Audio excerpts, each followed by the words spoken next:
If Robinson and Friday lived on a desert island soul to soul, the rich dame Amber Layton and the simple sailor Giuseppe were less fortunate. Even on board the yacht, bitchy Amber and the revolutionary-obsessed Giuseppe repeatedly got into an altercation with a sincere hatred for each other. And when by the will of dramatic circumstances, this couple is thrown on the desert island with no hope to return to civilization, no way. But no jokes are bad with the wild nature. Willy-nilly have to somehow get along, otherwise they will die. But here's the thing. When they start to get along with each other, Giuseppe and Amber don't notice how they get too carried away with this interesting process. Hello everyone, this is Recap Movie Hub. Today I'm going to tell you about the movie Swept Away. You probably want to wear it. Now it doesn't look so bad, madam. Several wealthy married couples decide to spend their vacation on a ship that sails from Greece to Italy.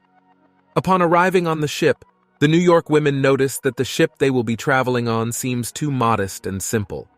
They are not shy about voicing their displeasure, especially Amber, the wife of Tony, the founder of a large pharmaceutical company, who shows her displeasure to a greater extent. When a young sailor, Giuseppe, is assigned to escort Amber to her quarters, he encounters her arrogance and boorishness. She is unhappy that the promised gym turned out to be a portable trainer and a jump rope, and starts yelling, promising to punish the entire crew. Giuseppe tries to restrain himself from saying what he thinks of this arrogant woman, but the captain does not share his annoyance. He believes that the sum paid for the voyage should cover all the inconveniences, and does not tire of treating rich customers with compliments and deference. While the travelers relax on the ship's upper deck, they discuss the moral and ethical side of the pharmaceutical business. Amber unabashedly spouts the idea that no one has to take care of people with serious health problems, and it's only their concern how to secure treatment for themselves. Even though Giuseppe tries not to show his emotions, he is very uncomfortable with her talk. Amber keeps picking on the guy throughout the journey, calling him insulting nicknames and constantly reminding him that she is paying for all his services. Giuseppe tries to hang in there, though he's already having fantasies in his head about taking revenge on his arrogant client for her language and behavior. After the party, when all her friends leave on boats for an excursion, Amber demands that Giuseppe take her to them. Despite warnings about possible dangers, she insists, and they head out on the high seas. Suddenly, the boat's engine stops running, leaving them a decent distance from the ship. Amber continues her harsh remarks, demanding that the boat be started immediately, but this time, even if Giuseppe wanted to, there is nothing he could do about it. The boat was carried farther and farther by the current. During the night, Amber's mood changed, and she began to show respect to Giuseppe without misrepresenting his name. They found a flare gun in the boat, and when the time comes to take that chance, a yacht comes into view. Amber shows her worst qualities again, trying to prove her leadership, and accidentally punctures the boat. During the night, a thunderstorm and storm began, and they held on to the boat, half submerged in water. Soon, however, they saw land on the horizon and were able to reach it. Once ashore, Amber tried to keep commanding and intimidating the sailor, but Giuseppe decided not to listen to her and to look around the island first. When it became clear that the island was uninhabited, the guy gets the perfect opportunity to get even for all the humiliation he has had to endure in recent days. Giuseppe uses his time effectively, collecting discarded trash from the ocean and creating necessary items from it, while Amber doesn't know what to do and just wanders around the island. Giuseppe catches fish, cooks them over a fire, and enjoys eating them, while Amber tries to intimidate the sailor and begs for half the fish, offering huge money for it. Despite her entreaties, Giuseppe does not change his mind.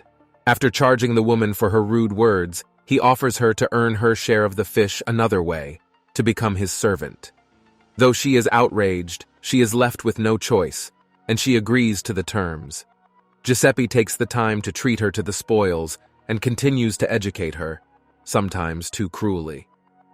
A sailor finds a small barn on the island that once served as a shelter for those trapped on the island. Amber is glad to finally spend the night outdoors, but the door closes in front of her, and she is forced to sleep on the ground again, wrapped in a fish-scented sweater. The days pass, but no one finds them on the island. The couple tries to have dinner, but Giuseppe continues to nurture his spoiled girlfriend, at times blatantly overreacting. It gets to the point where the guy orders a candid dance from Amber, with musical accompaniment. On another day, the couple's showdown reaches the point where Giuseppe tries to physically possess Amber, but at the last moment, when the woman stops resisting and, as if does not mind giving it up herself, the guy leaves her alone, promising that she will soon fall in love with him and will beg him to pay attention to her. And so it happens, and almost immediately. After spending some time alone, the woman comes to the sailor and sits at his feet. Passion flares up between them with all the ensuing consequences, making life on the island no longer boring and monotonous. Amber adapts to her new way of life and easily manages household chores, cleaning fish and cooking on the fire. One day, while gathering brushwood for the fire, she spots a boat near the shore. At first, Amber is about to scream, but then quickly changes her mind and hides behind a rock, and the yacht walks away without anyone noticing.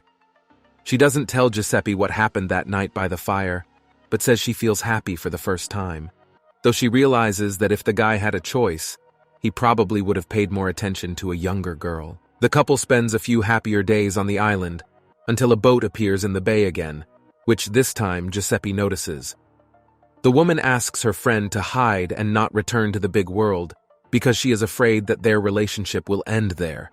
But the guy does not agree to this, and besides, he would like Amber to prove her love to him not just with words, but also with actions, by choosing between him and her husband. When they find themselves on a yacht where all the passengers are rich, as is Amber, she reluctantly answers their questions. When they arrive in port, they meet Amber's husband, who has not given up hope all along. The husband thanks the sailor for saving his wife. Giuseppe, unable to stand the strain, leaves, refusing the expensive hotel room he was given in gratitude for his help. He is sitting at the bar with a glass of hard liquor when Amber's lawyer approaches him and hands him a large bag of money as a thank you from her family. Giuseppe throws the lawyer out of the bar, but takes the money and buys the most expensive ring with a huge stone. He then calls the hotel where Amber is staying and expresses his love for her, to which she reciprocates, but quickly interrupts the conversation when she hears that her husband is quite near. Amber asks the boyfriend to decide how they will continue the relationship and leaves a note for her at the hotel receptionist. Giuseppe writes a note with the address at the port where the ship was docked to meet his sweetheart and start a new life together. The note, the sailor leaves as agreed, warning the receptionist that under no circumstances should it go to anyone but Amber herself. But Tony notices something amiss in his wife's behavior and does not leave her alone for a moment. When the woman inquires about a letter for her, her husband immediately appears behind her back, and the receptionist hesitates to hand over the note, handing over only some unimportant envelope. Amber goes to her room to pack her things and return to New York, still hoping that Giuseppe will come for her at the last minute. At this time, Tony intercepted the note and passed the return letter to Giuseppe, through the guy who was helping to load things into the helicopter. The guy hands Giuseppe a letter that supposedly says, on behalf of the woman, that their relationship is over. Giuseppe runs to the takeoff pad, hoping to make it in time, but the helicopter rises higher and higher, and a poor woman is crying in it, still undecided about changing her life. Shouting her name, Giuseppe throws the ring, which sinks to the bottom of the ocean, never having pleased the one it was meant for. That's all for today. Subscribe and like it if you want more videos like this.